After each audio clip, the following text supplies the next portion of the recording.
Besh, thank you to all my students, and welcome to my last class on post-colonialism. Today we will try to end post-colonialism through this class, and in this class I will actually discuss two of the famous theorists of the post-colonialism, and they are Homi K. Bhabha and of course Gayatri Chakraborty Smita. In the previous class, we have already discussed about some of the big names of the post-colonialism. One is Edward Said and another is Frantz Fanon. Frantz Fanon belongs to the first generation of the post-colonial thinking. He was actually a movement maker. He was actually an activist in the negritude movement. And later on, Edward Said is the personality who actually inaugurated the post-colonial studies. যিনি post-colonial studies এর জন্মদাতা, and he coined the term Orientalism.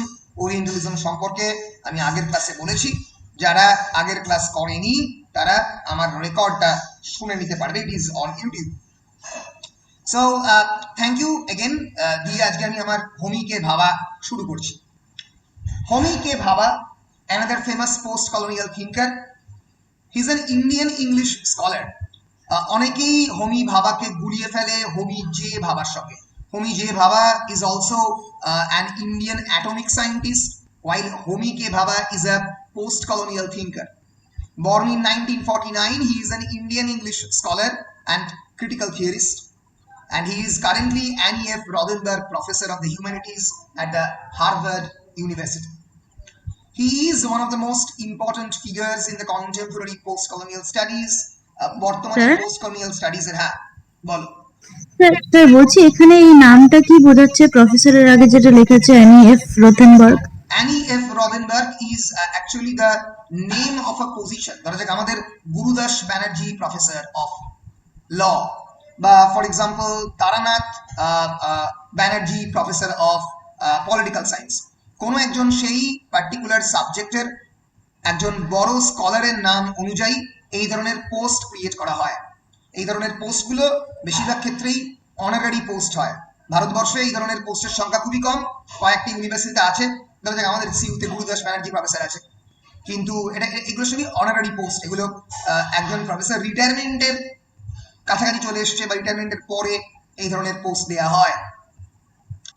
So it's an honorary post. ওই জন্যই Annie F Rothenberg professor of the humanities at the Harvard University, and he is one of the most important figures in the contemporary post-colonial studies. এই post-colonial studies এর অন্যতম বড় thinker তিনি, and he has developed a number of the fields. Neologism মানে neology, anyone? Neologism মানে বলো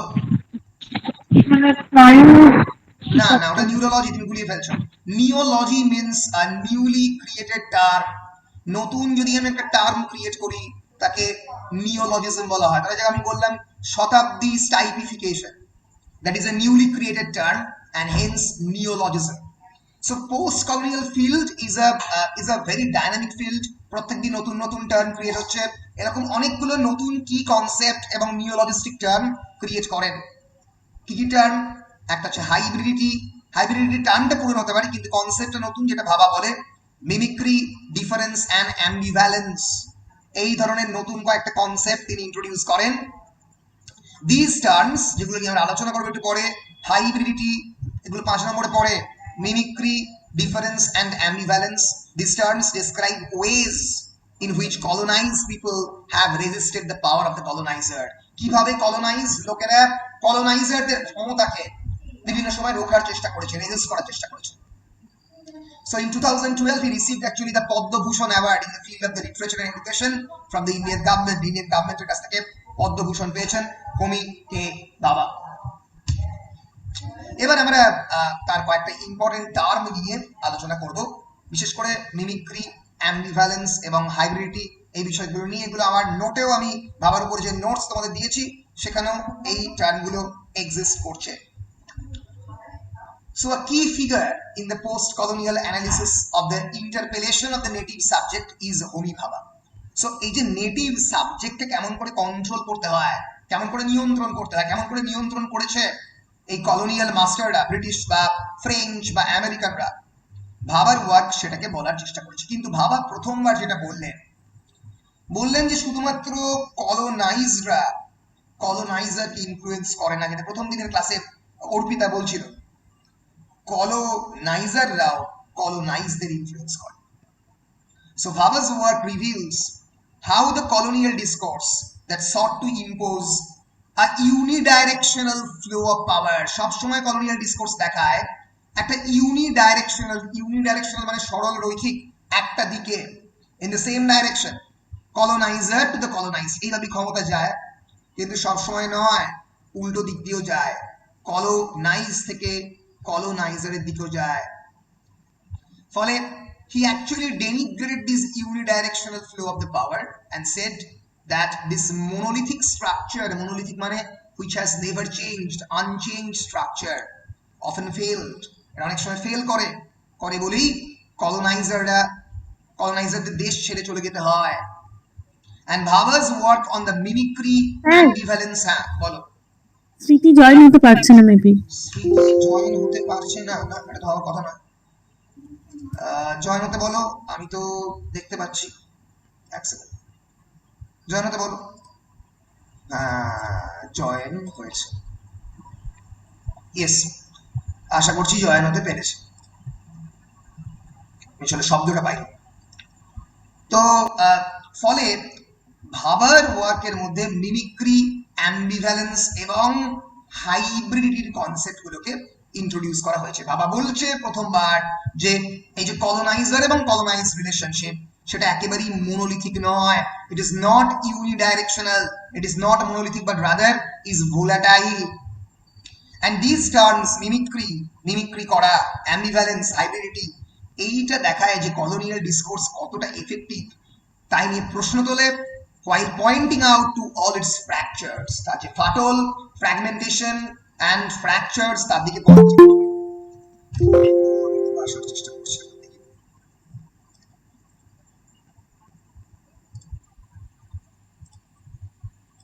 সবাই কিন্তু অ্যাডমিট করলাম, তাহলে বেরিয়ে গেল।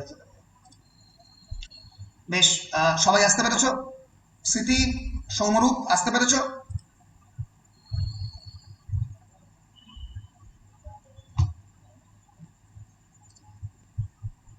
স্মৃতি, আমার কথা কি শুনতে পাচ্ছ? হ্যাঁ স্যার, এবার পাচ্ছি। বেশ। সো এই যে ফ্র্যাকচার অফ দ্য কলোনাইজারের সাবজেক্টিভিটির মধ্যে যে ফাটল ধরে, শুধুমাত্র ব্রিটিশ মানেই যে মানে মানে তার পার্সোনালিটির মধ্যে কোনো ধরনের ফাটল ধরাতে পারবে না, সেই শাসনের মধ্যে কোনো ধরনের কোনো কলোনাইজারদের ইনফ্লুয়েন্স থাকবে না, এটা ঠিক নয়। কলোনাইজারদের সাইকোলজিতেও ইনফ্লুয়েন্স ফেলে।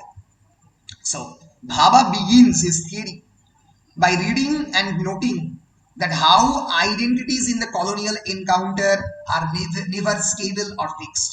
ভাবা কিন্তু খুবই ডিফিকাল্ট, মানে ভাবা যদি তোমরা অ্যাকচুয়ালি পড়ো, তোমরা পড়ে কিন্তু একটা বর্ণ বুঝতে পারবে না, একটা শব্দ বুঝতে পারবে না। আমি একবার পড়াবার চেষ্টা করবো তোমাদের। He is very difficult thinker, Spivak আরো ডিফিকাল্ট। তো ভাবা begins his reading by noting how identities in the colonial encounter are never stable. এই যে আইডেন্টিটি colonial encounter-এ আমি একজন ব্রিটিশ সাহেবের সম্মুখীন হচ্ছি কলোনিয়াল টাইমে, 1920s এর আগে, আমাদের আইডেন্টিটি কিন্তু স্টেবল নয়, ফিক্স নয়।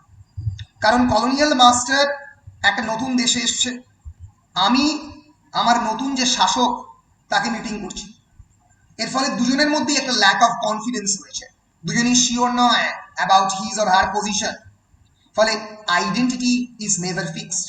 ব্রিটিশদেরকেও হিন্দি শিখতে হচ্ছে, ব্রিটিশদেরকেও ভারতীয় ভাষা শিখতে হচ্ছে, ইন্ডিয়ান ল্যাঙ্গুয়েজেস, এবং অন্যদিকে ভারতবাসীদেরকে ইংলিশ ল্যাঙ্গুয়েজ শিখতে হচ্ছে। ফলে in this kind of position the identity is never stable and fixed, and the colonial encounters are basically transactions. জানেন বিজনেস যেরকম ট্রানজাকশন করি, colonial encounters are basically transaction between the colonizer and the colonized. The European in the colony constructs his identity only through a relationality based on the difference. Very important word. The European in the colony constructs his identity only through a relationality based on the difference. Those Europeans who lived in the colony, যারা কলোনিতে থাকে, তারা নিজেদের identity construct করে কিসের ভিত্তিতে? আমি একজন নেটিভ সাবজেক্টের থেকে কতটা এগিয়ে রয়েছি, আমি একজন কোল, ভিল, সাঁওতাল, মুন্ডা, একজন সাধারণ বাঙালি ভারতীয়, তার থেকে কতটা এগিয়ে রয়েছে ডিফারেন্সের ভিত্তিতে তার নিজের আইডেন্টিটি কনস্ট্রাক্ট করে।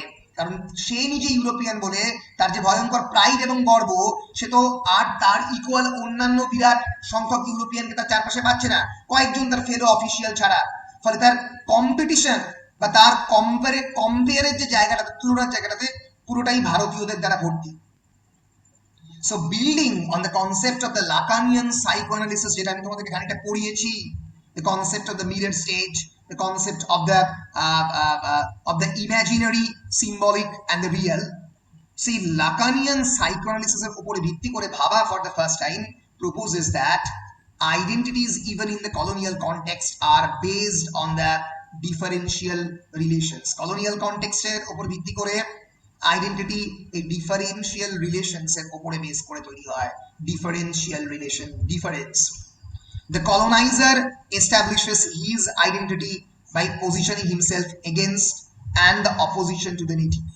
So colonizer নিজেকে এস্টাবলিশ করে, তার আইডেন্টিটি এস্টাবলিশ করে কিভাবে? By positioning himself against the native, native এর এগেইনস্টে দাঁড় করিয়ে। And this means effectively the colonizer can never possess a self identical identity. ফলে কোনোদিন নিজে যে কি আসলে সেটা কোনোদিন colonizer জানতে পারে না। self identical identity, the colonizer is very much unaware about his own identity, about his own exact locus standi, because it requires the colonized to validate it. কেবলমাত্র colonized যারা, তারাই সেটাকে ভ্যালিডেট করবে। অর্থাৎ একজন ভারতবর্ষের যে মানে নিউলি রিক্রুটেড একজন চাকর বা নিউলি রিক্রুটেড একজন তার অ্যাসিস্ট্যান্ট ব্রিটিশ গভর্নরের, সে যদি খুব ভীষণভাবে তাকে অয়েলিং করে, তাকে বলে আরে স্যার স্যার আপনার কোনো তুলনা নেই, এর মাধ্যমেই একজন সাহেব নিজের আইডেন্টিটি ফর্ম করে। তো সাহেবের নিজস্ব concept of identity is very much dependent on the colonized slaves. So master's identity is depending on the slave. এটা এখনো আমাদের ভারতীয় সভ্যতাতেও কন্টিনিউড হচ্ছে, যে কোনো সার্ভিসেই হচ্ছে, ইউপিএসসি থেকে শুরু করে যে কোনো প্রফেশনে। এই যে আমার তলার যে মানুষজন, আমাকে যেভাবে আমি এক্সপেক্ট করছি, তারা যেভাবে আমাকে দিনের পর দিন ধরে আদর আপ্যায়ন করবে বা তেল মারবে বাংলায় বলতে গেলে, সেই জিনিসটা মাধ্যমে আমার আইডেন্টিটি ফর্ম হচ্ছে। So we actually here we can recall, আমরা যেটা অলরেডি আমি তোমাদেরকে বলেছি, যে এই যে সিগনিফায়ার এবং মানে একটা সিগনিফায়ার আর একটা সিগনিফায়ারের থেকে কিভাবে আলাদা, কিছুর উপরে ডিপেন্ড করে। through the concept of the difference, language is nothing but a system of differences. ক্যাটের আইডেন্টিটি তখনই পুরোপুরি এস্টাবলিশড হবে যখন বলা হবে যে cat is different from the mat, rat, bat, sat, hat. এই যে আমি একটা প্যারাডিগম্যাটিক লাইন ক্রিয়েট করলাম, তার উপরে ভিত্তি করে একটা সিগনিফায়ারের আইডেন্টিটি এস্টাবলিশড হবে। So identity therefore is constantly shifting, liminal and displaced. এর ফলে আইডেন্টিটি কখনো ফিক্স নয়, কারণ একজন কলোনাইজ যেভাবে কলোনাইজারকে রেকগনাইজ করছে তার উপরে ডিপেন্ডেন্ট করছে, যেহেতু কলোনাইজ তো কনস্ট্যান্টলি বদলাচ্ছে, জেনারেশন বদলাচ্ছে, ধরন বদলাচ্ছে, এর ফলে identity is constantly shifting. Liminal মানে যেটা মাটির মধ্যে রয়েছে, that which is subterranean and displaced, constantly displaced হচ্ছে। And hence Bhabha proposes that colonial discourse is actually conflictual and ambivalent. এই যে টার্মটা দেখতে পাচ্ছ ambivalence, ambivalence মানে কি? যা পরিষ্কার বোঝা যায় না, that which is ambiguous, that which is not clear। এর ফলেই ভাবা বললো that colonial discourse is highly dependent on the changing nature of the subjectivity of both the colonizer and the colonized. Their subjectivity is constantly shifting, changing, transforming, and hence the entire colonial discourse is actually conflictual and ambivalent. The colonial master, far from being the strong, unflinching and subtle Englishman, is actually informed by the two contradictory psychic states. আমরা মনে করছি যে colonial master অত্যন্ত জ্ঞানী, একজন certain নিশ্চিত Englishman, সে কিন্তু নিজের পজিশনের ব্যাপারে করে নিশ্চিত নয়। প্রথমবার ভারতবর্ষে এসে 3-4টে মশার কামড় খেয়ে ম্যালেরিয়া হয়ে তার অবস্থা খারাপ। তোমরা জানো নিশ্চয়ই যে ভারতবর্ষের এই গভর্নর জেনারেল বা এই ধরনের পজিশন, ভালো ভালো অফিসিয়াল পজিশনের জন্য কোনো সাহেবই আসতে চাইতো না। কারণ ভারতবর্ষ মানেই তাদের মনে হতো একটা অদ্ভুত ট্রমাটিক এনভায়রনমেন্ট, ইলেকট্রিসিটি নেই, প্রপার সমস্ত ফেসিলিটি নেই, ওই ল্যাম্পের আলোয় থাকতে হবে, সেটা ভয়ঙ্কর খারাপ অবস্থা। আমি অফকোর্স যখন ইলেকট্রিসিটি নেই বলছি, আমি রেফার করছি 1900 এর আগের অবস্থা, 1800 থেকে 1890 অব্দি। তারপরেও ইলেকট্রিসিটি প্রপারলি ছিল না। সো এর ফলে একজন Englishman is actually informed by two contradictory psychic states, তার দুটো বিপরীতধর্মী সাইকিক স্টেট, একটা colonized যারা যেটা তাকে বলছে, আর একটা তার কলোনিয়াল মাস্টার হিসেবে তার যা মনে হচ্ছে। and what ভাবা টার্মস, ভাবা এটা কি বললো, fetish and the phobia, two psychological terms. phobia মানে জানো, phobia মানে হচ্ছে ভয়, ভীতি, phobia about the Indian culture, phobia about the facilities and the infrastructure that will be available in in the countryside of India or any other colonized state. And fetish মানে কোনো একটা জিনিসের প্রতি ট্রিমেন্ডাস অ্যাট্রাকশন, ফ্যাসিনেশন। ইন্ডিয়াকে প্রথমবার দেখবো, প্রচুর পরিমাণে টাকার পরিমাণ বাড়বে, ব্যাংক অ্যাকাউন্ট বাড়বে, ইটসেট্রা ইটসেট্রা ইটসেট্রা। So এই fetish and phobia এর মধ্যে যে constant conflict between attraction, fascination and fear, এই দুটো একজন কলোনিয়াল মাস্টার এনকাউন্টার করে। আমি কি বোঝাতে পারছি পরিষ্কার? বলো। হ্যাঁ স্যার। বেশ। So these two contradictory states result in stereotypes of the native subject. এই দুইয়ের মাঝখানে, ফেটিশ এবং ফোবিয়ার মাঝখানে পড়ে তারা নেটিভ সাবজেক্টকে স্টিরিওটাইপ করে। স্টিরিওটাইপিফিকেশন মানে আমি বলেছি অলরেডি, জেন্ডার স্টিরিওটাইপ পড়াতে গিয়ে ধরা যাক নারীদেরকে একইভাবে দেখা, নারী মানেই একটা specific stereotype, either she is very much volatile, either she is very much emotional, কাঁদে খুব বেশি, নারী মানেই খুব বেশি আমরা বলি না মেয়েরা মায়ের জাত, ইটসেট্রা ইটসেট্রা ইটসেট্রা। যেন মেয়ে মানেই মানে মানে তাকে ধরে নেওয়া হচ্ছে সে খুবই নরম, মায়ের মতো। তো এইগুলোকে বলে স্টিরিওটাইপ, ঠিক আছে? ফলে নেটিভ সাবজেক্টকেও এইভাবে স্টিরিওটাইপ ভাবে দেখে কে, the colonial master. And Bhabha argues that the fetish or the phobia structure of the colonial relations results in a condition where the white man seeks the desires of the other. Psychological কথা, desire of the other আমাদের প্রত্যেকের মধ্যে আসে।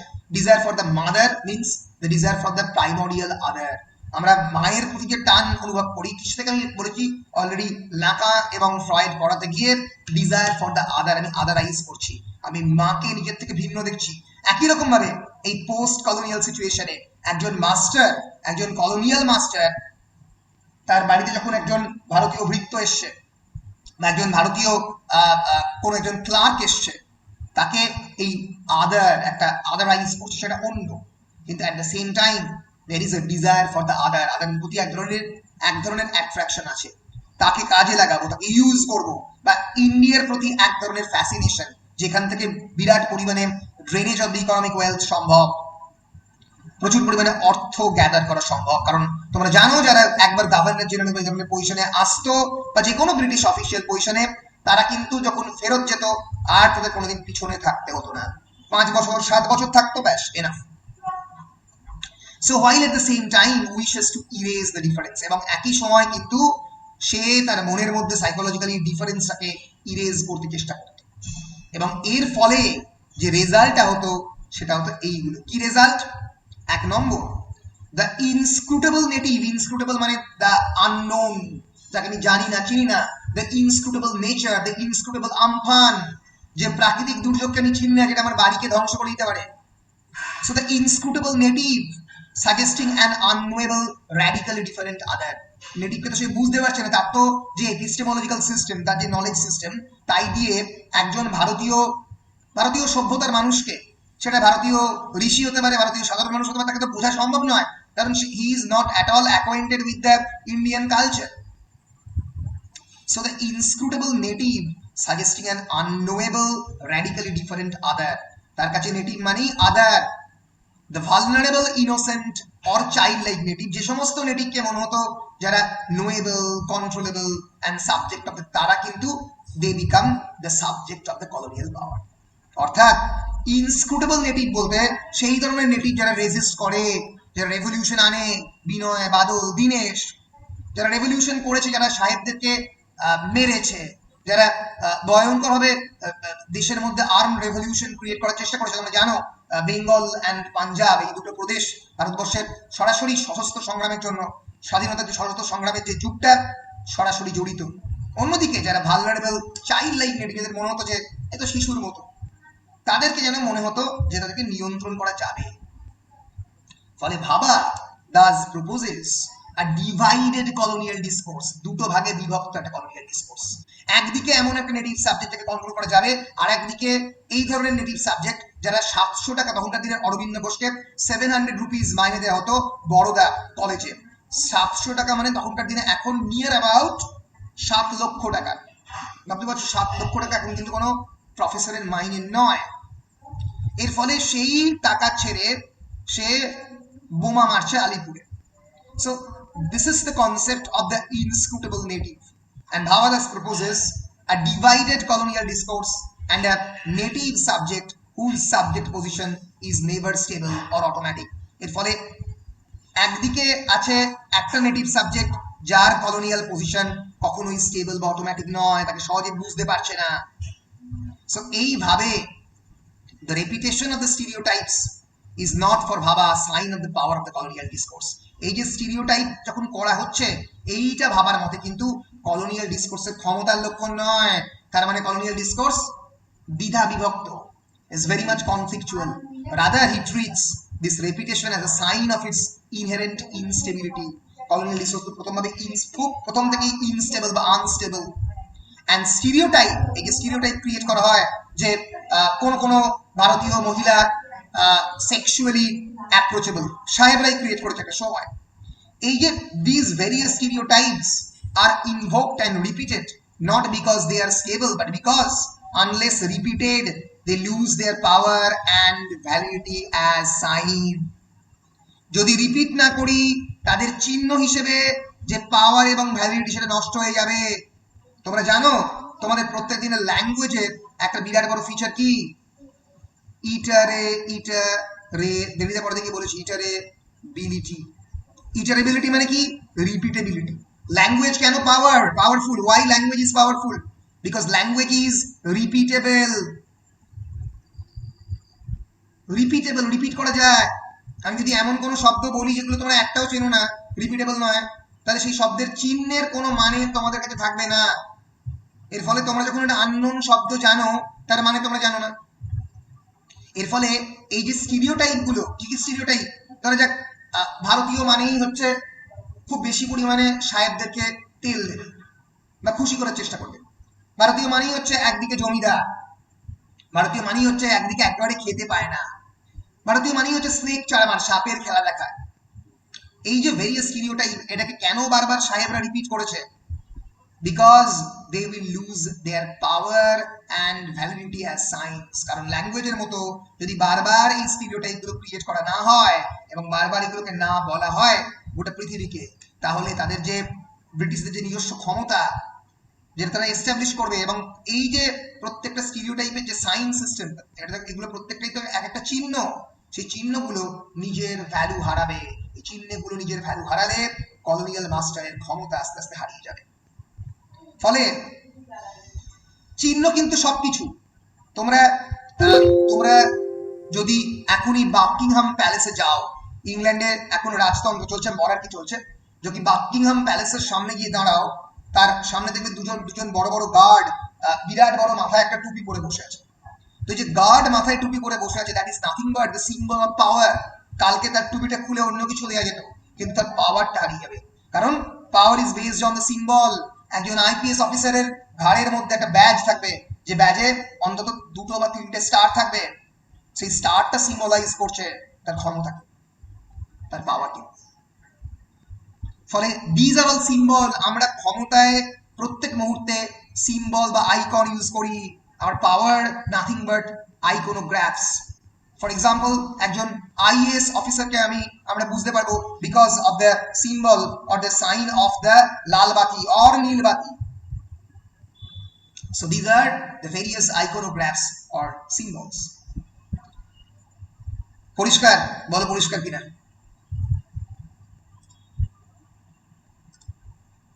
বলো পরিষ্কার কিনা? হ্যাঁ sir. বেশ। সো ভাবা, ইয়েস, তো ভাবা ফর এক্সাম্পল হিসেবে একটা বিখ্যাত এক্সাম্পল উনি দেন, সেই এক্সাম্পলটা হচ্ছে the example of the Bible. As an example of the structure of the reputation, Baba cites in his key essay, ওনার বিখ্যাত যে এসে সায়েন্স টেকেন ফর ওয়ান্ডার্স, বিখ্যাত এসে লোকেশন অফ কালচারে লিখেছিলেন, দ্য ইংলিশ বুক, এসেটার নাম ছিল English book. English book is basically the Bible, sorry এসেটার নাম ছিল সায়েন্স টেকেন ফর ওয়ান্ডার্স, যে এক্সাম্পলটা উনি দেন তার নাম হচ্ছে দ্য ইংলিশ বুক, ইংলিশ বুক মানে বাইবেল বেসিক্যালি। এটা আসছে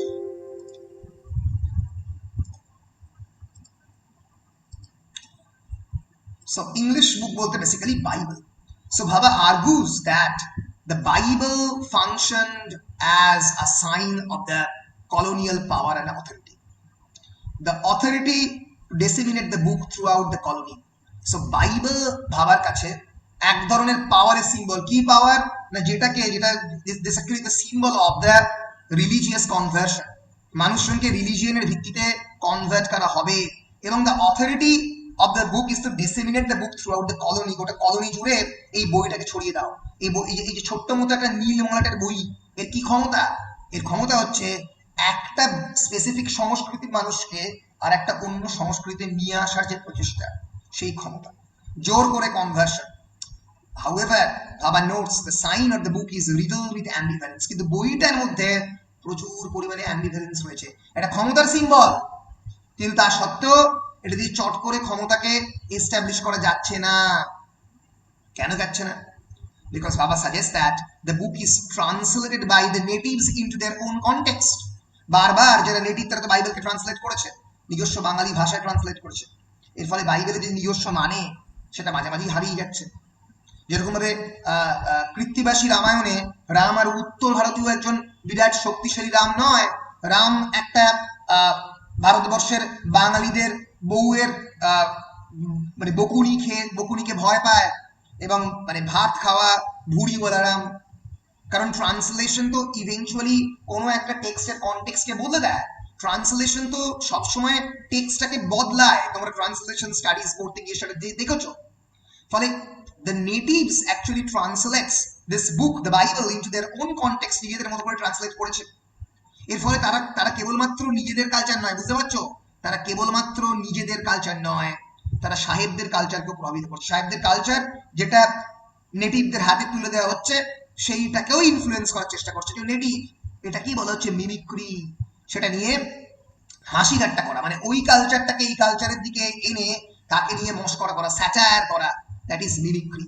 আমি শুধুমাত্র একটা দিকে নয়, আমি কেবলমাত্র সাহেব আমাকে ইনফ্লুয়েন্স করছে তা নয়, আমিও সাহেবকে ইনফ্লুয়েন্স করছি।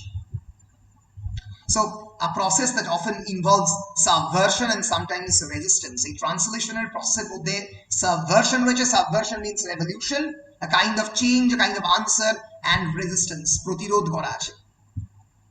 So here Baba speaks of the repetition with a difference. Repetition with a difference is a very complicated concept. আমি যাচ্ছি না, এটার উপরে একটা পুরো ক্লাস নেওয়া যায়। এটা যে হিলিস মিলারের কনসেপ্ট, ডিকনস্ট্রাকশন তিনি ইউজ করেন। খালি এইটুকু জেনে রাখো, রেপিটেশন উইথ আ ডিফারেন্স মানে এই বারবার এই সিম্বলগুলোকে রিপিট করছে সাহেবরা, তার মধ্যে একটা ডিফারেন্স ক্রিয়েট করছে। মানে সেই রেপিটেশনটাকে যারা ভারতীয়রা, তার মধ্যে একটা পার্থক্য তৈরি করে দিচ্ছে, একটা প্রভেদ তৈরি করে দিয়ে নিজের মতো করে রেজিস্ট্যান্স তার মধ্যে ক্রিয়েট করার চেষ্টা করছে। So when the native repeats the English book, he or she does so with variation. Native যখন ইংলিশ ট্রান্সলেশন করছে, বাইবেলের বাংলা ট্রান্সলেশন করছে, তখন অনেক ভেরিয়েশন তৈরি হচ্ছে। The book might lose its nuances, add meanings not originally present. যে দেবীদা বলছে যে লেখার মধ্যে কিন্তু আমি অরিজিনালি যা বলেছি তার অরিজিনালিটি নষ্ট হতে পারে। ফলে Bible is actually the word of the god বলে বিশ্বাস করে খ্রিস্টানরা। সেই ওয়ার্ড অফ দ্য গড একটা নেটিভ কালচারে, তারা তো খ্রিস্টান সভ্যতা ভালো করে চেনেও না, জানেও না, এর ফলে তার মানে বদলাচ্ছে, Thus, the books acquire a wholly different form and by extension loses its authority as a colonial sign. এর ফলে colonial sign হিসেবে এর পাওয়ারটাকে সম্পূর্ণরূপে হারাচ্ছে. It is now a sign that has been rewritten by the native. যে সাইনটাকে নতুনভাবে নেটিভরাই লিখেছে. This is the inherent instability of the colonial discourse. এটাই colonial discourse এর সবচেয়ে বড় অসুবিধা.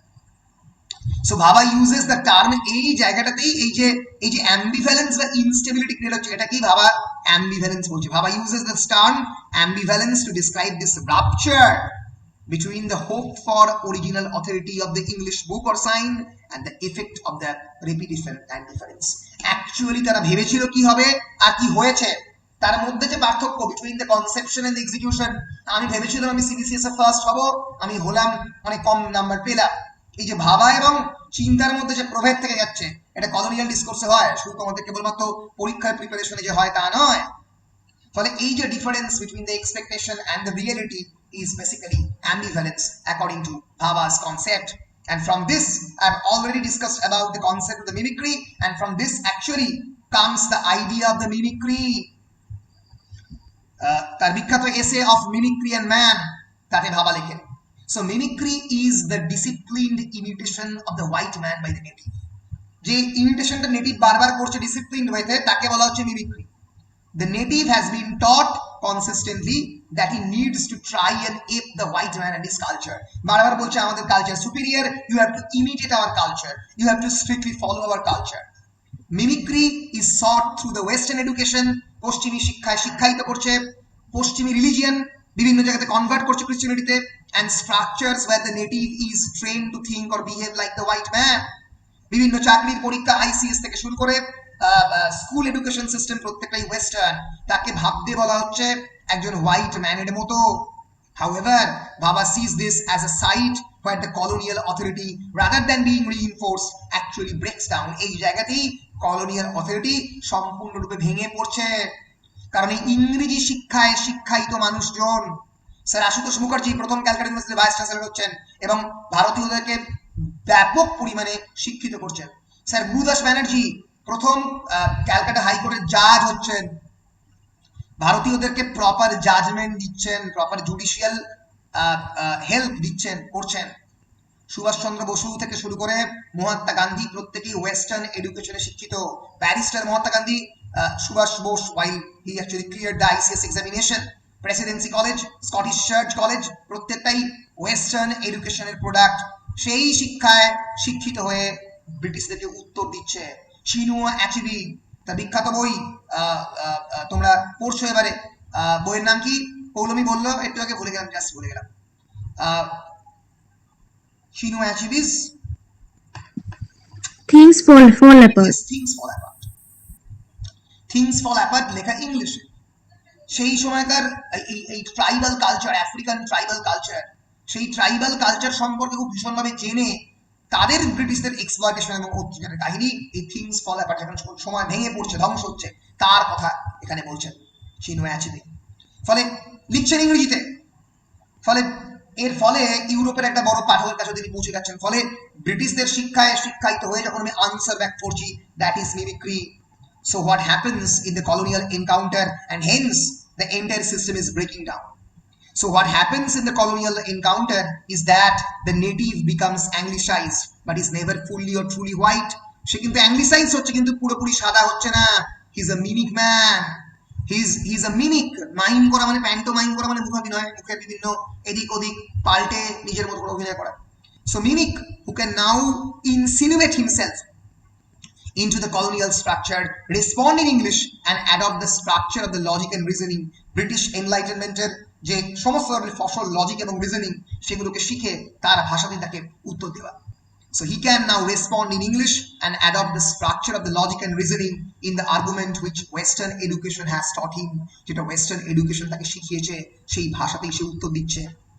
Example, when Raja Ram Mohan Roy argues in favor of the English education in his letter to Lord Amherst, he appropriates a rational argument rather than a sentimental one. তিনি যে argument দিচ্ছিলেন western education গোটা ভারতবর্ষে কেন করা উচিত, he appeals to the English in the language of logic, reason and administrative convenience, তাদের সুবিধা হবে, সেইভাবে সে আনসার ব্যাক করবে। ফলে আমরা জানলাম মিমিক্রি কাকে বলে, আমরা জানলাম হাইব্রিডিটি কাকে, আমরা জেনেছি অ্যাম্বিভ্যালেন্স কাকে বলে। এবার আমরা জানবো কাকে বলে হাইব্রিডিটি। Hybridity is a creation of the new transcultural forms within the contact zone produced by the colonization. Contact zone মানে কি? Contact zone মানে হচ্ছে a post-colonial context one culture which is essentially belongs to the Europe and another is non-European. এই দুটো culture যখন একটা জায়গায় মিলছে, যেরকম সমুদ্র এবং মাটি যখন একটা জায়গায় মেলে, that is the contact zone. এই contact zone the various transcultural মানে that culture which has newly been created. এই যে নতুন কালচার তৈরি হচ্ছে, রাজা রামমোহন রয় is a transcultural product, Subhash Chandra is a transcultural product, is a hybrid product, কারণ কেবলমাত্র ভারতীয় সভ্যতার প্রোডাক্ট নয় তারা, নয় বলেই সুভাষচন্দ্র বসু কিন্তু ডাইরেক্টলি ইউরোপে গিয়ে ইউরোপের পাওয়ারকে ব্যবহার করছে ব্রিটিশদেরকে তাড়াবার জন্য। যারা ব্রিটিশদের সবচেয়ে বড় শত্রু, ফর এক্সাম্পল জার্মান, হিটলারের সঙ্গে গিয়ে বৈঠক করছে, তার সেটা মরালি কতটা ভালো কতটা খারাপ সেই আর্গুমেন্টে আমি যাবই না, কিন্তু ব্রিটিশদের যে the so-called concept of the British administration, the so-called idea of the British logic and the rationality, ব্রিটিশরা একসময় মনে করতো তার এই যে সৈন্য তৈরি করা বা মিলিটারি তৈরি করা, এটা তাদের নিজস্ব কনসেপ্ট, এটা ভারতীয়দের কনসেপ্ট নয়। মনে করতো যে এই properly trained military Azad Hind Fauj তৈরি করে সুভাষচন্দ্র বসু দেখিয়ে দিল যে আমরাও করতে পারি, আমরাও একটা ইকুয়ালি মিলিটারি পাওয়ার তৈরি করে তাকে আক্রমণ করতে পারি। ফলে এটা কিন্তু ব্রিটিশ শিক্ষায় শিক্ষিত হয়ে তাকে আনসার ব্যাক করা। এই কন্ট্যাক্ট জোন থেকে যে ইন্টেলিজেন্স তৈরি হচ্ছে, so the term refers to the cross breeding of the two separate species by grafting into a form third hybrid species. দুটো ডিফারেন্ট ফর্ম, একটা ভারতীয়, ধরো যে জানকীনাথ বোস ওয়াজ আ ব্যারিস্টার, তিনি ডেফিনেটলি অনেকটাই ব্রিটিশ শিক্ষা শিক্ষিত, কিন্তু পুরোপুরি সুভাষের মতো এই রেভলিউশনারি নয়। এটাকে আস্তে আস্তে একটা এভলিউশনের ফলে হয়েছে। এই হাইব্রিড স্পিসিস ক্রিয়েট হচ্ছে যারা এই ন্যাশনালিস্টিক ফার্মারগুলোকে এগিয়ে নিয়ে যাচ্ছে। Hybridity is basically a journey from the biological to the cultural discussions. It is not about biological change, but it is about the cultural change. It is the mixture of the two cultures, races and religions. It can be linguistic, cultural, political, racial, social and religious, সব কটা ক্ষেত্রে হতে পারে।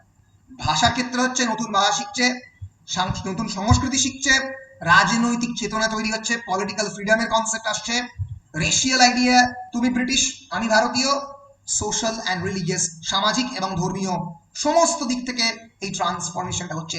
ইট is not necessarily peaceful mixture, এটা খুব শান্তিপ্রিয় একটা mixture নয়, কারণ এর ফলে বিভিন্ন ধরনের অসাম্য তৈরি হচ্ছে। এক্সাম্পল যদি তুমি, আমি যে এক্সাম্পলগুলো দিলাম সেগুলো প্রত্যেকটাই মানুষের লেভেলে এক্সাম্পল। যদি তুমি অবজেক্টের লেভেলে এক্সাম্পল দাও, কুর্তা উইথ জিন্সের সঙ্গে কুর্তা আমরা ইউজ করি, that is a hybrid mixture, তাই তো? এটা খানিকটা ব্রিটিশ খানিকটা ভারতীয়, অ্যান্ড মেনি মোর, প্রচুর আমাদের ভারতীয়তে খাবার রয়েছে। তোমরা জানো কিনা জানি না, আমাদের যে কনসেপ্ট অফ একটা স্পেসিফিক ফুড আছে, আমি নামটা ভুলে গেলাম, মানে যেটা কাবাব স্যান্ডউইচের মধ্যে দেয়, খুবই পপুলার নিউ ইয়র্কে এবং তার সঙ্গে সঙ্গে লন্ডনে। তো এগুলো প্রত্যেকটা হাইব্রিড ফুড। আমাদের ইনফ্যাক্ট চিলি চিকেন আমরা যেটা খাই, যেটা Indian variation of the chilli chicken, is completely different from the Chinese variety. চাইনিজে তোমরা খেতেই পারবে না, এতটা ঝাল হতে পারে। ফলে আমাদের ম্যারেজ সিস্টেম, আমাদের ফেস্টিভিটি, প্রত্যেকটার মধ্যে হাইব্রিডিটি এসছে। সো পোস্ট কলোনিয়ালিজম এই হাইব্রিডিটি ক্রিয়েট করে। সো আমি মিমিক্রির কনসেপ্ট, হাইব্রিডিটি বলে মিমিক্রি কনসেপ্টটা শেষ করছি। সো এখানে কি হচ্ছে, mimicry here reveals and ব্রেকস in the colonial discourse. Mimicry ভেঙে ফেলছে কলোনিয়াল ডিসকোর্সকে এবং হাইব্রিডিটিও, because the native represents himself or herself rather than be represented. কেবলমাত্র সাহেবদের অপেক্ষায় না থেকে সে নিজেকেই রিপ্রেজেন্ট করছে, সে নিজের মেমোয়ার লিখছে, সে নিজের কাহিনী লিখছে। So as Bhabha puts it, the meanness of the mimicry is its double vision, which in disclosing the ambivalence of the colonial discourse also disrupts its authority. So colonial discourse এর অথরিটিকে disrupt করছে এই mimicry. So এর ফলে এখানে আমি মিমিক্রিটা কি elaborate করেছি যে এর ফলে দিস মিমিক্রি এই কলোনিয়াল মাস্টারকে বিভিন্ন সময় ধ্বংস করছে। মিমিক্রির বিভিন্ন এক্সাম্পল জেন্ডার ইস্যু সব জায়গাতে রয়েছে, আমাদের প্রতিদিনের ফ্যাশন সিস্টেমের মধ্যে মিমিক্রি রয়েছে। এই যে একজন আফ্রিকার মানুষ একটা বাঘের ছাল পরে আর কোট পরে নিজেকে রিপ্রেজেন্ট করছে ফ্যাশনের দুনিয়াতে, বিভিন্ন সময় ল্যাকমে থেকে শুরু করে আমাদের লরিয়েল যে বিভিন্ন ফ্যাশন প্রোগ্রাম অর্গানাইজ করে, সেখানে ইন্ডিজেনাস নেটিভ কালচারকে এঙ্গেজ করা হয়। বলা হয় যে তুমি ধুতি পরে বেশি করে র্যাম্পের মধ্যে হাঁটো, ধুতি এবং কোট পরছে। এটা কিন্তু এই হাইব্রিডিটি এবং মিমিক্রির এক্সাম্পল।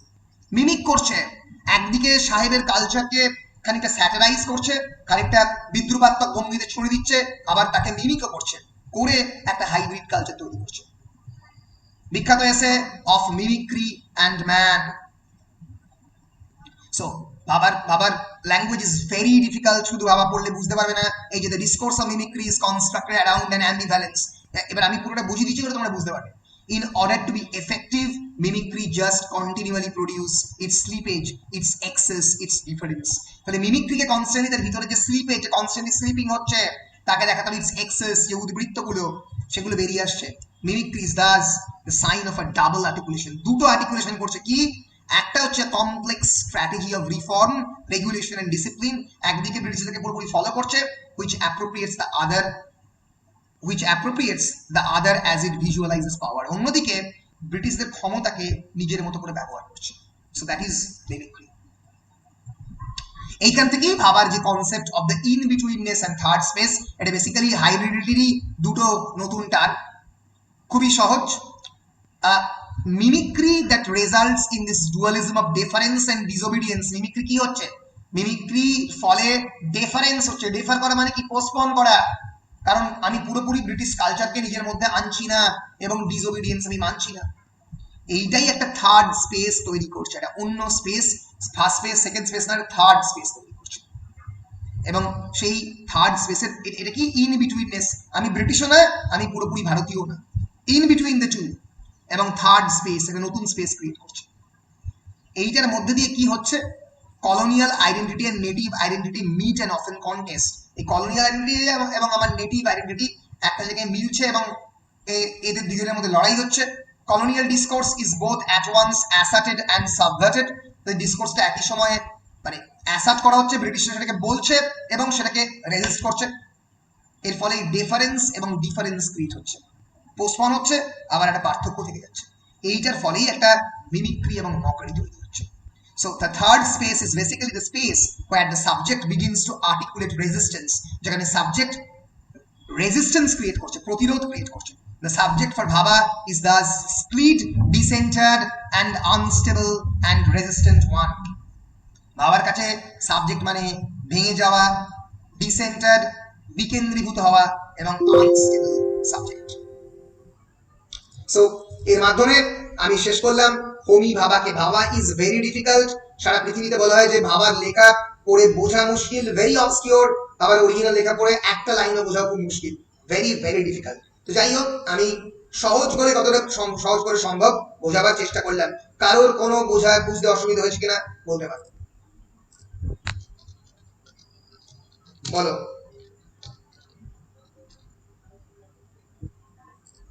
কোনো প্রবলেম, কোন প্রশ্ন?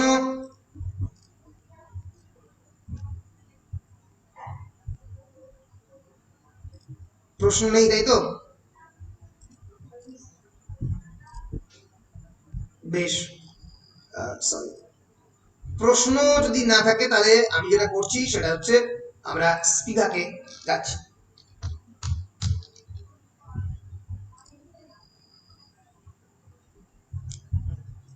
হ্যাঁ, আজকেই শেষ। আজকে শেষ, আজকে পকু শেষ, আজকে পোস্টকলিনিয়ালিজম শেষ। পরশু থেকে ডিএসসি 4 শুরু করে। স্যার আলোচনা করার কথা ছিল না এমএ নিয়ে? হ্যাঁ, কোয়েশ্চেন গুলো আলোচনা আমি ঠিক করেছিলাম করবো, কিন্তু যেটা ঠিক করলাম সেটা হচ্ছে ডিএসসি 4টা শেষ করে দিই। কোয়েশ্চেনটা তো আমি অলরেডি তোমাদের পুরোটাই বলে দিয়েছি। কোয়েশ্চেনটা হয়েছে যেটা বললেন এমএ নিয়ে আলোচনা করবো, যেটা বলে এমএ নিয়ে, এমএ বা ও ওটা নিয়ে, আচ্ছা আচ্ছা আচ্ছা আচ্ছা, ওটা বললেন এটা পরে করবো, বললেন এটা পরে। আচ্ছা ঠিক আছে, দেখছি দেখছি কি করা যায়। ওটা এমনি এটা করবো, আমি করবো, ওটা দেখছি। ওটা স্পেশাল লেকচারই করবো, ওটা আলাদা করেই করবো, চিন্তা নেই, ওটা আলাদা করেই করবো। এর ফলে যাতে অর্ডিনারি ক্লাস হ্যাম্পার না হয়, ওটা করবো, ওটা করবো, ঠিক আছে। বেশ, গায়ত্রী চক্রবর্তী শ্রীবাত আমাদের গর্ব, 1942 সালে জন্ম গায়ত্রীদির। তোমরা যারা মনে করো যে বাংলা মিডিয়ামে পড়ে কিছু করা সম্ভব নয়, গায়ত্রীদি তাদের একটা বিরাট বড় এক্সাম্পল। কারণ গায়ত্রীদির লেখা সাহেবরা পড়তেও ভয় খায়। টেরি গিলডেনের মতো লোকজনকে গায়ত্রীদি একটা বকুনি দিয়ে মানে সামলে দেন। এবং he is the university professor at Columbia. ভয়ঙ্কর রাগী মানুষ, লেখার স্টাইল অন্যরকম। আমি খুবই মানে নিজে গর্ববোধ করি যে এহেন একজন মানুষকে বহুবার দেখারই আমার অভিজ্ঞতা হয়েছে। ওনার সঙ্গে পরিচয়ের অভিজ্ঞতা আমার হয়েছে। এটা বোলপুর স্টেশনে তোলা আর কি। খুবই রাগী এবং লেখার ধরনও সেরকম আর কি, ঠিক আছে।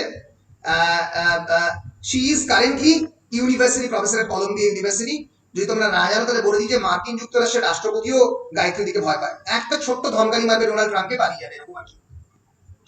ফলে হ্যাঁ বলো অর্পিতা। বলছি ওনার এজ কত? শি ইজ কারেন্টলি দেখে তো 78, 78 বছর বয়স ওনার। ওকে, এন্ড শি ইজ দেখে তো অলসো, অপিয়ারেন্সটা কেমন একটু ভয় লাগছে। হ্যাঁ, she is quite angry, but she is absolutely a beautiful personality, a very knowledgeable persona, a very knowledgeable persona. One of the perhaps one of the greatest knowledgeable persona in India right now, one of the greatest thinkers. দেরিদা translate করেছিলেন 28 বছর বয়সে। ভাবতে পারছো, জাক দেরিদার লেখা তখন অব্দি French থেকে কেউ ইংরেজিতে ট্রান্সলেট করার সাহস দেখায়নি। গায়ত্রী সেটাকে ট্রান্সলেট করে ফেলেছিলেন যখন তার মাত্র 28 বছর বয়স। না জানা একটা ইউরোপিয়ান ভাষা শিখে সেটাকে ট্রান্সলেট করলেন অফ অ্যান্থ্রোপলজিকে। তিনি বেশিরভাগ ক্ষেত্রে আমাদের কাছে পরিচিত Gayatri because of her post colonial and feminist lineage. তার ফেমিনিস্ট এবং পোস্ট কলোনিয়াল লিনিয়েজের জন্য তিনি আমাদের কাছে পরিচিত। কিন্তু তিনি ফিলোসফি নিয়ে, অন্যান্য বিভিন্ন জিনিসপত্র নিয়ে, সারা লিটারারি ক্রিটিসিজম নিয়ে সারা জীবন লিখেছেন। এবং তোমরা এখানে জানো না, জানিয়ে দিই যে গায়ত্রী কিন্তু অ্যাকচুয়ালি বীরভূমে যারা খুবই পভার্টি স্ট্রিকেন বাচ্চা তাদের নিয়ে কাজ করেন। গায়ত্রী বীরভূমে, পুরুলিয়াতে, বাঁকুড়াতে নিজের স্কুল রয়েছে এবং নিজের একটা বিরাট বড় মাইনের অংশ তিনি এই পুরো চ্যারিটির কাজে দান করেন। এবং যারা জানো না তারা বলে দিই যে মানে উনি কিন্তু actually the practicing post colonial thinker. যারা তাদের কথা এতক্ষণ পড়লে তারা কেউ কিন্তু পোস্ট কলোনিয়ালিজম হয়তো প্রেজ করে কিন্তু কেউ প্র্যাকটিস করে না। কেউ কোনোদিন একেবারে দুস্থ বাচ্চাদের কাছে গিয়ে তাদের পোস্ট কলোনিয়াল এক্সপিরিয়েন্স জানতে চায় না। গায়ত্রী জানতে চান এবং এই 80, এখন ওনার বয়স নিয়ার অ্যাবাউট 80, 78, 79 এরকম বয়স। এখনো ওই তোমাদের বীরভূম এবং ঝাড়খণ্ডে যে বর্ডার, এখানে অনেক গ্রাম রয়েছে যেখানে পুরোপুরি ইলেকট্রিসিটি নেই, সেখানে গিয়ে তিনি একদম মাটিতে গিয়ে শুয়ে পড়েন এই বয়সে, যিনি নিউ ইয়র্কের সমস্ত কমফর্টে অভ্যস্ত। ওকে, ফলে এবং মানে ইউরোপের প্রায় সমস্ত ভাষাই জানেন, এরকমই জ্ঞানী মানুষ। আমরা একটু অল্প গায়ত্রীর বায়োগ্রাফি দেখে গায়ত্রীর থিঙ্কিং এ চলে যাব। 1942 জন্ম, Indian scholar, literary theorist, post-colonial thinker, feminist. She is currently the university professor at Columbia University.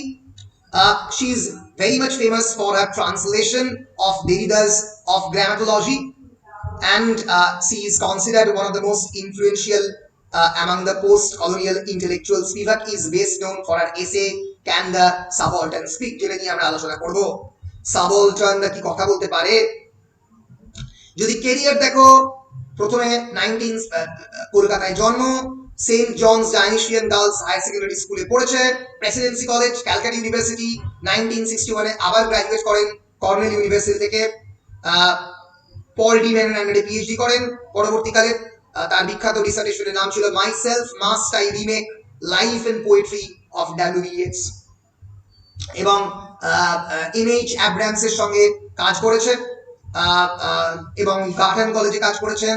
সারা পৃথিবীতে পড়িয়েছেন আর কি, মানে ইউরোপের প্রায় সমস্ত ইউনিভার্সিটি অফ টেক্সাসে পড়িয়েছেন, আমেরিকাতে এমোরি ইউনিভার্সিটিতে পড়িয়েছেন, ইউনিভার্সিটি অফ পিটসবার্গে পড়িয়েছেন, মানে সারা পৃথিবীর প্রায় সমস্ত বিশ্ববিদ্যালয়ে পড়িয়েছেন। এবং Since 1986, Vivek has been engaged teaching and training adults and children among the landless illiterate, যাদের কিন্তু জমি নেই, ভূমিহীন illiterate on the border of the West Bengal and Bihar and Jharkhand. এটাই গায়ত্রীদিকে আজকে গায়ত্রীদি বানিয়েছে. She has received 11 honorary doctorates from University of Toronto, University of London, Oberlin College, University Rovira Virgil, Rabindranath University. এমন কোনো বিশ্ববিদ্যালয় নেই যেখান থেকে তিনি তাকে অনারারি ডক্টরেট দেয়নি. 11টা honorary doctorate. She is Gayatri Chakraborty Spivak. The name যে নামে বহু লোকজন কেঁপে যায়, যে নামে বহু সাহেব কেঁপে যায়, আমাদের ভারতবর্ষ সত্যি একজন বিরাট বড় গর্ব. স্পিভাক প্রচুর বই লিখেছেন, অসংখ্য বই লিখেছেন, তার কোনো শেষ নেই.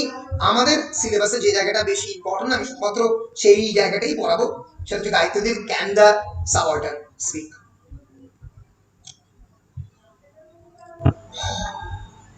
সো তিনি এছাড়াও যেটা জিনিসের জন্য বিখ্যাত সেটা হচ্ছে মহাশ্বেতা দেবীর imaginary maps and breast stories, এইটাকে ট্রান্সলেট করার জন্য খুবই famous. So in can the subaltern speak, Spivak discusses the lack of an account of the sati practice. তিনি প্রথমবার ক্যান দ্য সাবঅল্টার্ন স্পিকে বলেন যে সতীদাহ যে প্রথা, তার যে রিপ্রেজেন্টেশন, সেইটা নিয়ে খুব বেশি পরিমাণে লেখা নেই. কেন? That leads are to reflect on whether subaltern can ever speak. এটাই তিনি বললেন প্রথমবার, যে এইটার মাধ্যমে তিনি বলতে চাইলেন যে ভারতীয় নারীরা ইজ সাবঅল্টার্ন. সাবঅল্টার্ন মানে marginalised, excluded from the power hierarchy. তিনি প্রথমবার বললেন that the Indian women are basically actually doubly colonized. কেন doubly colonized? doubly colonized. কেন? কারণ তারা প্রথমত তাদের হাজবেন্ড যারা ভারতীয়, তাদের দ্বারা নিয়ন্ত্রিত, এবং তার সঙ্গে সঙ্গে তারা ব্রিটিশ মাস্টারদের দ্বারা নিয়ন্ত্রিত, কারণ তাদের হাজবেন্ডদের কন্ট্রোল করে ব্রিটিশ মাস্টার. ফলে যদি সব থেকে বেশি নিয়ন্ত্রিত কেউ হয়ে থাকে বা সব থেকে বেশি ডমিনেটেড কেউ হয়ে থাকে, that is the Indian people, that is the Indian women, because they can never speak, তারা কথা বলতে পারে না. এবং স্পিভাক এই প্রসেসটা নিয়ে লিখেছেন, and the focus is on the Eurocentric subject as they disavow the problem of the representation. Eurocentric subject মানে অর্থাৎ ইউরোপের যারা সাবজেক্ট, মানে যারা বেসিক্যালি ইউরোপের নরনারী, তাদের তো খুব বেশি রিপ্রেজেন্টেশন নেই. অর্থাৎ একজন সাহেবের যে অটোবায়োগ্রাফিতে সাহেব তো নেই, বেশি পরিমাণে ভারতীয় রয়েছে, ফলে কারণ ভারতীয়দের নিয়ে লেখা, ফলে Eurocentric subject disavow the problem of representation, তারা এই রিপ্রেজেন্টেশন থেকে দূরে সরে থাকে. ফলে and by invoking the subject of the Europe, these intellectuals constitute the subaltern other of the Europe as anonymous and to mute. এর ফলে এই যে subaltern other, আমাদের ভারতীয়রা যারা subaltern other, তাদেরকে anonymous, তাদের কেউ জানতে পারে না, চিনতে পারে না, এবং তাদের ভয়েস কোনোদিন পৌঁছয় না, মিউট থাকে, যেমন টিভি তোমরা মিউট করো সেইভাবে. So Spivak's most quoted essay is surely her Can the Subaltern Speak, published in 1985. Spivak adapts the notion of the subaltern, meaning the oppressed class, from Antonio Gramsci in order to theorize the condition of the native within colonialism and the women in post-colonial state. ফলে Antonio Gramsci, আমি আগেই বলেছি, is the creator of the word subaltern. এখান থেকে তিনি ওয়ার্ডটা নিলেন কি বোঝাতে? না কলোনিয়ালিজমের মধ্যে নেটিভ সাবজেক্টের অবস্থা বোঝাতে এবং নারীদের অবস্থা পোস্ট কলোনিয়াল স্টেটে বোঝাতে. একটু আসতে. She argues via a reading of a woman's suicide in the early 20th century India. অর্থাৎ ভারতবর্ষে, মানে ইনফ্যাক্ট যে ওম্যানের কথা তিনি বলেন, তিনি স্পিভাকের নিজস্ব রিলেটিভ, আত্মীয় হন. তো সেই উইমেনের একটা সুইসাইড, সেই সুইসাইড নিয়ে আর্লি 20th সেঞ্চুরিতে সেইটা নিয়ে তিনি স্টাডি করেন এবং দেখান যে how the structure of the colonialism prevents any speaking. সেই সুইসাইড নিয়ে কেন ইচ্ছে করে কম কথা বলানো হচ্ছে। The structure is doubly strengthened in the case of the native woman, এবং নেটিভ ওম্যানের ক্ষেত্রে এটা আরো ডাবলি স্ট্রেংথেনড। অনেক ক্ষেত্রে এটা হতেই পারে যদি এটা নেটিভ ম্যান হতো তাহলে এই সুইসাইড নিয়ে হয়তো সাহেবেরাও লিখতো, কিন্তু যেহেতু সতীদাহ প্রথা, সাহেবরা অনেক ক্ষেত্রে এই বিষয়টার মধ্যে ঢুকতে চায়নি, অনেক পরে ঢুকেছে বিদ্যাসাগর এবং রামমোহনের চিঠির পরে। So native women who is silenced through both patriarchy and colonialism, যে কেবলমাত্র colonialism দিয়ে নয়, patriarchy দ্বারাও শাসিত, that is for both her gender and her race। এটা কি বলা হচ্ছে? ইন্টারসেকশনাল, কি বলা হচ্ছে? Intersectional feminism. জেন্ডারের জন্য এক্সপ্লয়েটেড, আবার রেসের জন্য exploited, and hence reduced to silence by these structures। The woman writes her body, এই স্ট্রাকচারের দিকে রিডিউস করে এই সুইসাইড হচ্ছে তার ওয়ে অফ লিবারেশন, সেটা দেহ দিয়ে লিখছে, ইতিহাস লিখছে। Through the weapon, the woman is using her body as a weapon, and Spivak argues that the subaltern wrote her body because there was no other way of speaking। এছাড়া কোনোভাবে কথা বলার কোনো জায়গা নেই, কারণ সে তো আলটিমেটলি থেকে সতী হতে হবে। সতী হওয়া মানে তার দেহকে সম্পূর্ণরূপে পুরুষতন্ত্র আগ্রাসন করছে, তার আগে সুইসাইড হোক। মানে suicide is a way of resistance of the native subaltern woman. Can the subaltern speak? সত্যি কি সাবঅল্টার্নরা কথা বলতে পারে? আমাদের সোসাইটি তো সাবঅল্টার্ন রয়েছে। বাঁকুড়া পুরুলিয়াতে আক্রান্ত যারা, যারা ইলিটারেট ল্যান্ডলেস লেবার, তোমরা জানোই না, এমন অনেক মানুষ যাদের জমিও নেই, যাদের কোনো কৃষি জমি নেই, ভূমি নেই, এখনো ফিউডাল লর্ডের আন্ডারে রয়েছে। প্রচুর পরিমাণে চড়া সুদে তাদের প্রত্যেক দিনের জীবন চলে। তারা প্রায়, আমরা ভারতীয়রা তাদের কলোনিয়াল মাস্টার, তাদের কাছে আমরাই কলোনিয়াল মাস্টার। তাদের মেমোরি ডিজলভ হয়ে গেছে, তাদেরকে আমরা প্রত্যেক দিন ব্যবহার করছি ল্যান্ডলেস ভূমিহীন কৃষকদের।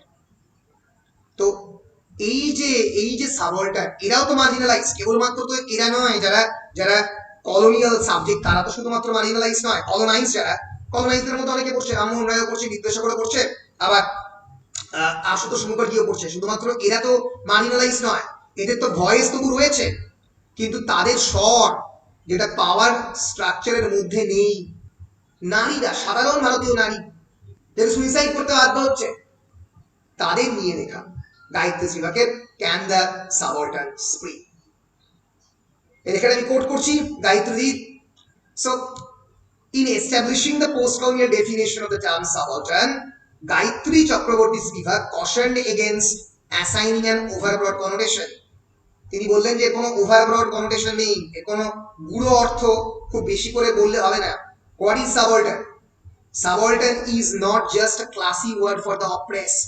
কেবলমাত্র অপ্রেস বা সাপ্রেস মানেই সাবঅল্টার্ন নয়, ক্লাসি ওয়ার্ড নয়, খুব শক্ত একটা শব্দ বলে দিলাম তা নয়।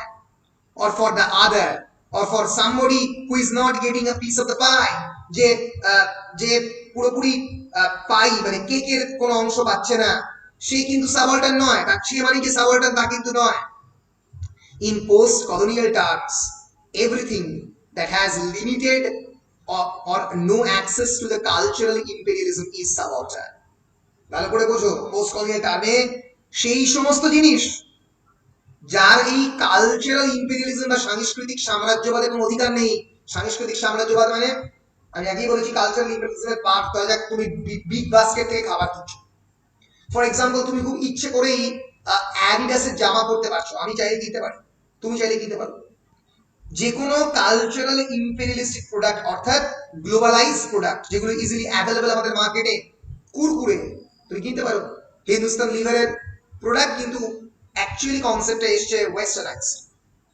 সেই সমস্ত মানুষ যাদের কোনো অধিকার নেই এই কালচারাল ইম্পেরিয়ালিজমের প্রোডাক্টে দিকে হাত বাড়াবার, অর্থাৎ তার এই ন্যূনতম ক্ষমতা নেই যে প্রোডাক্টগুলো কিনতে পারে, that is subaltern, a space of difference. তোমরা যেগুলোকে দেখছো তার থেকে সম্পূর্ণ আলাদা। Now who would say that's just the oppressed? অনেকে বলবে এটা তো অপ্রেসড, অপ্রেসড মানে তো subaltern. The working class is oppressed। Working class যারা প্রত্যেকদিন খেটে খায় তারা অপ্রেস, তারা কিন্তু সাবঅল্টার্ন নয়। Many people want to claim subalternity, অনেকে সাবঅল্টারনিটি চায়। They are the least interesting and the most dangerous। তারাই কিন্তু সবথেকে ডেঞ্জারাস, যারা মনে করে তারা subaltern. I mean, just by being discriminated against minority on the university campus, they don't need the word subaltern. ধরা যাক তুমি আমেরিকাতে পড়তে গেলে ইউনিভার্সিটি ক্যাম্পাসে এবং গিয়ে তুমি ওখানে মাইনরিটি, তুমি ওখানে অপ্রেস হচ্ছ, তুমি কিন্তু সাবঅল্টার্ন নয়, তুমি সাবঅল্টার্ন হতে চাইছো, but you are not subaltern. and they should see what the mechanics of the discrimination are. তাদের জানতে হবে এই যে ডিসক্রিমিনেশনের মেকানিক্সটা কিভাবে তৈরি। they are within the hegemonic discourse wanting a piece of the pie. তারা ওই পাইয়ের পিসটাকে পেতে চায়, not being allowed, তাদেরকে অ্যালাউ করা হচ্ছে না। so let them speak, use the hegemonic discourse, তাদেরকে বলতে দাও, তাদেরকে হেজিমনিক ডিসকোর্স ব্যবহার করে বলতে দাও।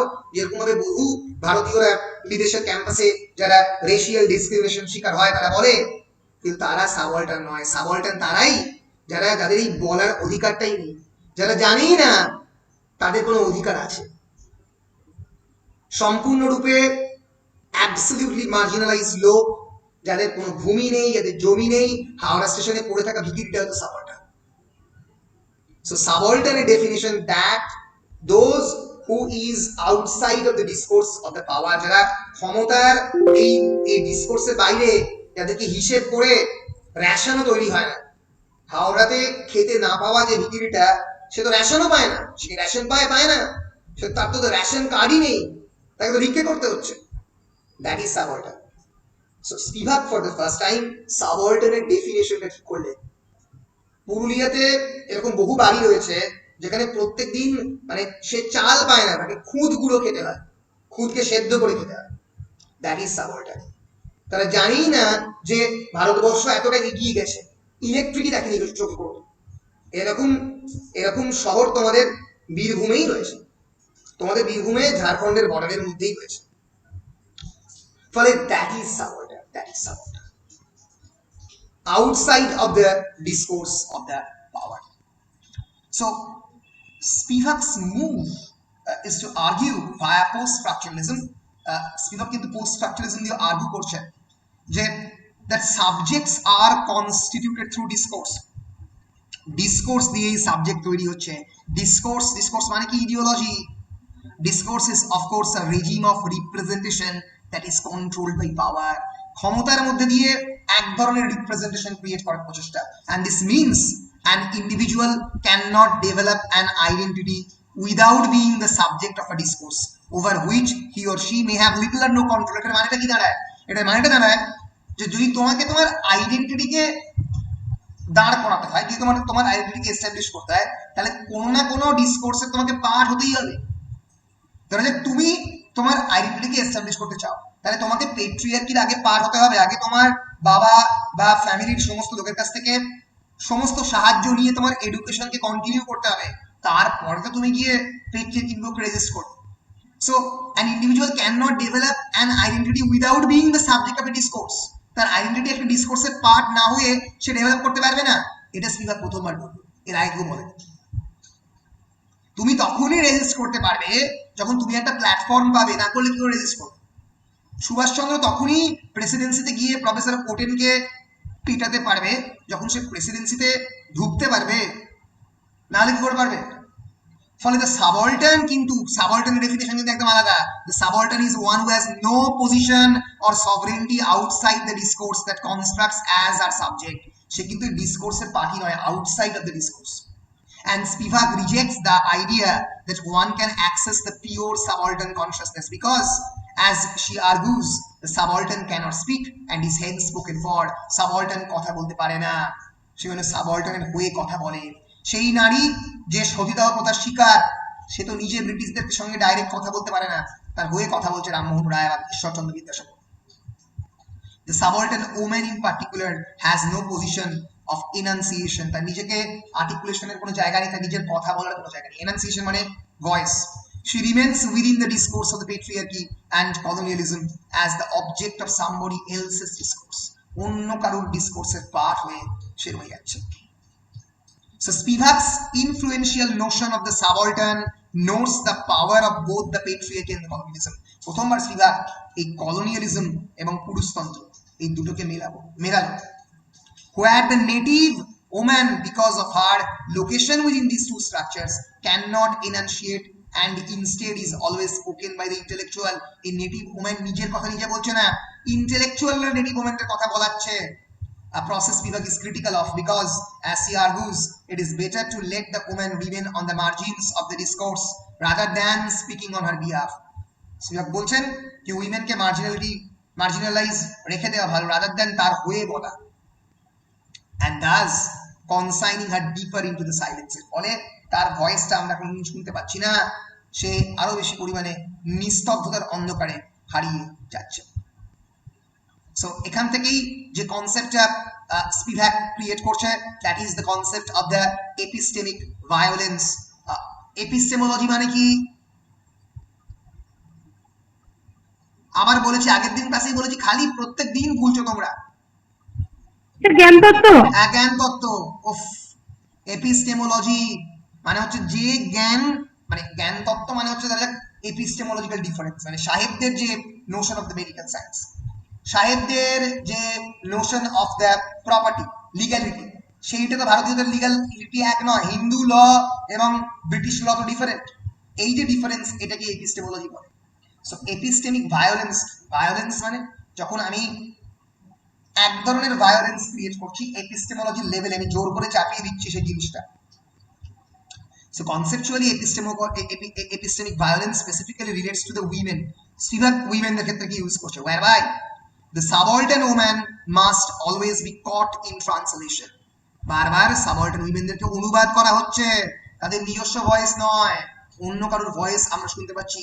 never allowed to be truly expressing herself, নিজেকে কোনোদিন এক্সপ্লেন করতে পারছে না, এক্সপ্রেস করতে পারছে না, because the colonial powers destruction of her culture pushed to the social margins. Her non-Western ways of perceiving, understanding and knowing the world, তার যে non-Western way of perceiving, understanding and knowing the world, সেটা westernized লোকের কাছে পৌঁছচ্ছে না, কিছুতেই যাচ্ছে না।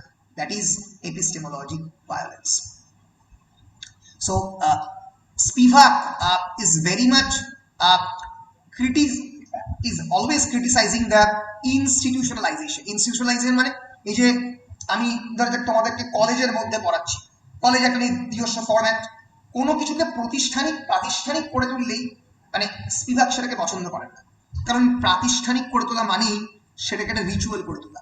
আমি যদি বলে দিই যে সাবঅর্ডিনেট ডেফিনেশন, এটা সাবঅর্ডিনেট ডেফিনেশন যে কোনো সময় পাল্টাতে পারে, ফলে কোনো জিনিস, বিয়ে, ম্যারেজ, কনসেপশন অফ ম্যারেজ সবচেয়ে বড় এক্সাম্পল।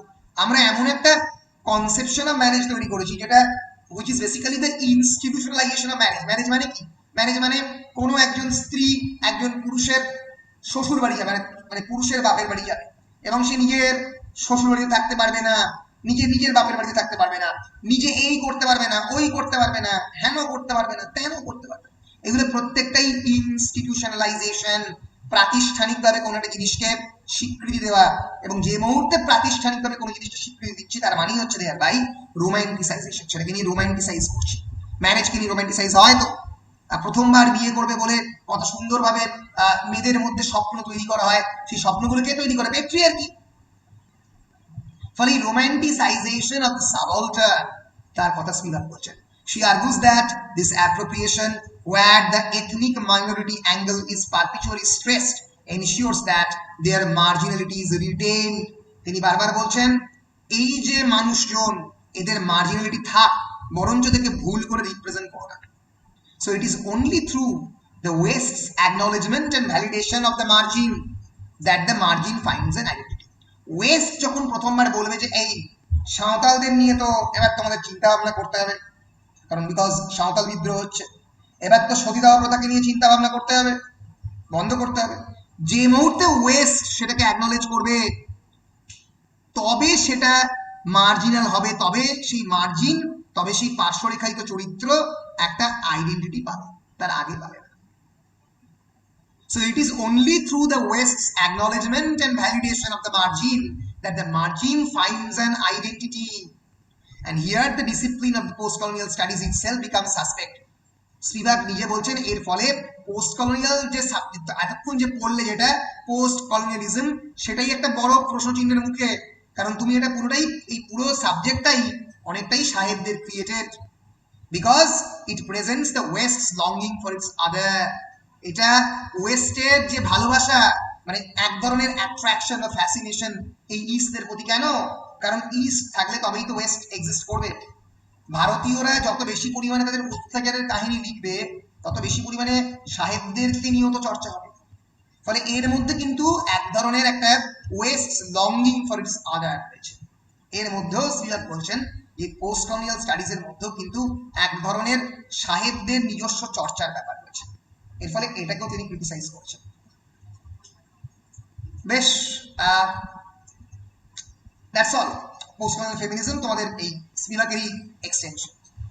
সো এর ফলে যদি স্পিভাককে আরেকটু জটিল করে আমি পড়তে চাই, তাহলে স্পিভাক এখানে বলেছেন যে the subaltern cannot speak.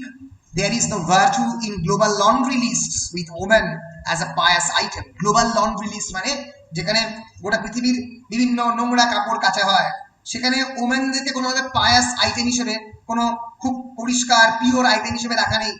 হ্যাঁ, representation has not withered away. The female intellectual has a circumscribed task which she must not disown with a flourish. খুব শক্ত ল্যাঙ্গুয়েজ। স্পিভাক এটা বলতে চেয়েছেন যে representation has not wither away, সেটা কোনোভাবে wither away বা ভেঙে যায়নি। তার কারণটা কি? কারণ উইমেন ইন্টেলেকচুয়ালরা নিজেদেরকে ডিজোন করেছেন, মাঝে মাঝে নিজেদের কথা বলতে পছন্দ করেন না। So these are the basic aspects of Spivak studies. Spivak is very difficult in Spivak language. যদি তুমি স্পিভাককে অরিজিনালি পড়ো, তাহলে কিন্তু স্পিভাককে পড়তে বেশ খানিকটা ডিফিকাল্ট লাগবে। যাই হোক, যে জিনিসটা মাথায় রেখো সেটা হচ্ছে সাবঅল্টার্ন স্টাডিজ বলে একটা বিষয়েরই জন্ম হয়, যেটাকে সাবঅল্টার্ন স্টাডিজ বলা হয়। এই বিষয়টা অল্প করে তোমাদের জেনে রাখতে হবে। এই বিষয়টা কি, এটার সঙ্গে স্পিভাক খুব ভীষণভাবে জড়িত। এই জিনিসটা প্রথম ক্রিয়েট করেন Ranajit Guha. Subaltern studies group, তিনি একটা জার্নালও ক্রিয়েট করেন। এটা সেই সমস্ত মানুষজনকে নিয়ে যারা সোসাইটির হায়ারার্কির পার্ট নয়, তাদের বিভিন্ন সময়ে তাদের নিয়ে লেখা। তারা যা ব্রিটিশ যখন এখানে শাসন, সেই সময়ে যারা অ্যাবসলিউটলি মার্জিনালাইজ, তাদের নিয়ে লেখা। So Subaltern Studies Group by SSG বলে, or Subaltern Studies Collective, is a group of the South Asian scholars interested in the post-colonial and post-imperial societies.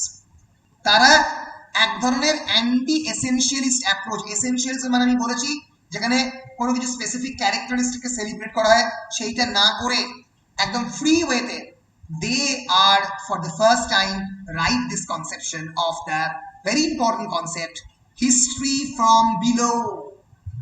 তলার ইতিহাস মানেটা কি?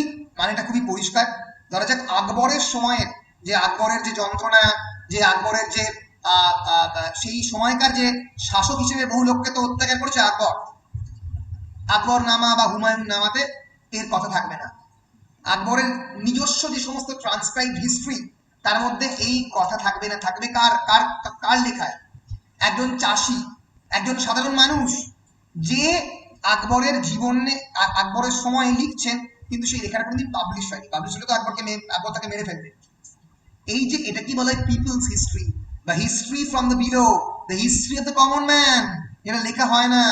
আমাদের এখানে কোনো একটা পিরিয়ডের নাম দেওয়া হয় ভিক্টোরিয়ান এজ, এলিজাবেথান এজ, রানী এলিজাবেথের নাম দিয়ে। আকবরের সময়কার ইতিহাস, জাহাঙ্গীরের সময়ের ইতিহাস। খুবই আনফর্চুনেট, কিন্তু এটা সত্য যে আমাদের ট্র্যাডিশনাল হিস্টোরিয়ানরা সবসময় হিস্ট্রি লেখেন from the perspective of the power, ক্ষমতার কথা মাথায় রেখে। ক্ষমতাকে কেন্দ্র করে ইতিহাস লেখা হয়, ইতিহাস চর্চা হয়। ক্ষমতার বাইরে থেকে ইতিহাস চর্চা হয় না। এই ক্ষমতার বাইরে থেকে ইতিহাস চর্চা করার কথা প্রথমবার বলেন এই সাবঅল্টার্ন স্টাডিজ গ্রুপের হিস্টোরিয়ানরা। যিনি প্রথম এই বিষয়টাকে শুরু করেন সেটা হচ্ছে রণজিৎ গুহ। তিনি এবং এরিক স্ট্রোকস এবং রণজিৎ গুহ, তারা এই পুরো বিষয়টাকে শুরু করেন। এখনো বেঁচে রয়েছেন, 1923 সালে জন্ম। ফেমাস হিস্টোরিয়ান, সাসেক্স ইউনিভার্সিটিতে সারা জীবন পড়িয়েছেন। এই মুহূর্তে সম্ভবত তিনি নরওয়েতে রয়েছেন, আমি যতদূর জানি। তিনি এবং তার সঙ্গে সঙ্গে গায়ত্রী স্পিভাক, দীপেশ চক্রবর্তী, এই যে ভদ্রলোক দীপেশ চক্রবর্তী, তার বিখ্যাত লেখা প্রভিনশিয়ালাইজিং ইউরোপ, ইউরোপকে প্রভিনশিয়ালাইজ করা। এটা কিন্তু subaltern history of the Indian struggle for independence and counter the Eurocentric and western scholarship. মানে কেমন করে ব্রিটেনের মাটিতে থেকে কয়েকজন ভারতীয় স্ট্রাগল ফর ইন্ডিপেন্ডেন্স চালাচ্ছে তার কাহিনী, দীপেশ চক্রবর্তী লেখা। পার্থ চ্যাটার্জি, এরা প্রত্যেকেই সাবঅল্টার্ন স্টাডিজ গ্রুপে বিলং করে। এরা খুব বেশি ইম্পর্টেন্ট, অফকোর্স ইম্পর্টেন্ট, কিন্তু পরীক্ষার জন্য খুব বেশি ইম্পর্টেন্ট নয় বলে পড়ালাম না। ফলে এরা হচ্ছে subaltern studies. Dipesh Chakraborty, Gayatri Spivak, এরা সবাই, Ranjit Guha, Partha Chatterjee, they all belong to the subaltern studies group. It initiated its remarkable work in England from the end of the 1970s. 70-এর শেষ দশকেই হিস্ট্রি ফ্রম দ্য বিলো, তলার দিকের ইতিহাস, তারা লিখতে আরম্ভ করে এবং নতুন জার্নাল লঞ্চ করে। প্রায় 8 ভলিউমে পাবলিশড হয় subaltern studies writings on the south Asian history and society. সেখানে সবাই কন্ট্রিবিউট করে এরা। So it was, its foremost movement leader was Ranojit Guh, Bangali, who had written on the peasant uprising of India, যে ভারতবর্ষে কৃষকদের অভ্যুত্থান নিয়ে প্রথমবার লেখেন।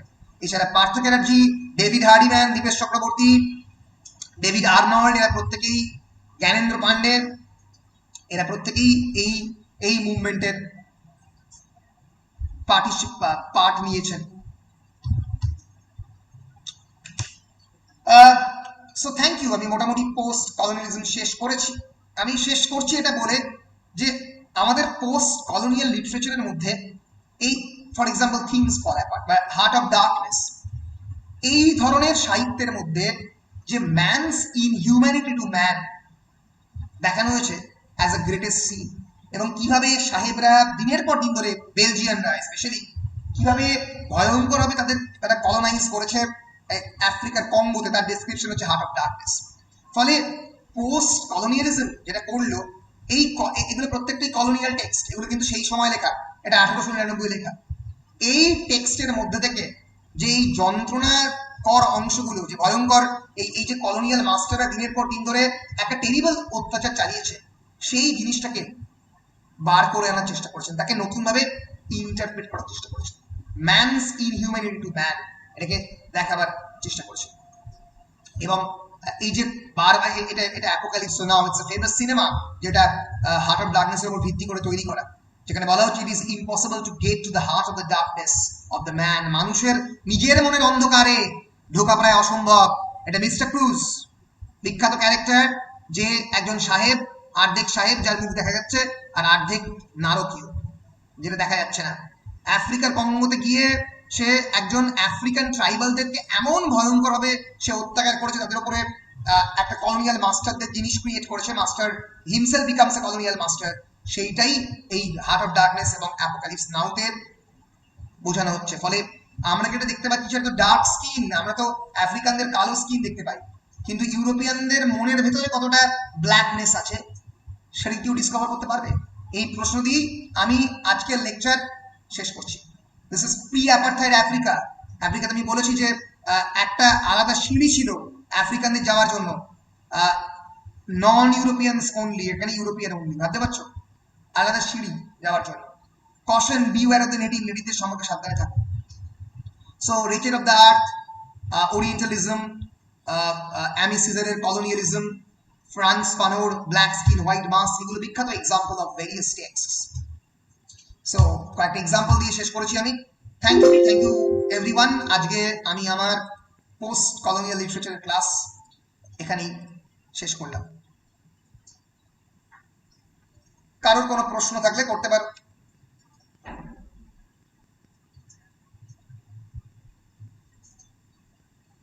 Any questions regarding post-colonialism?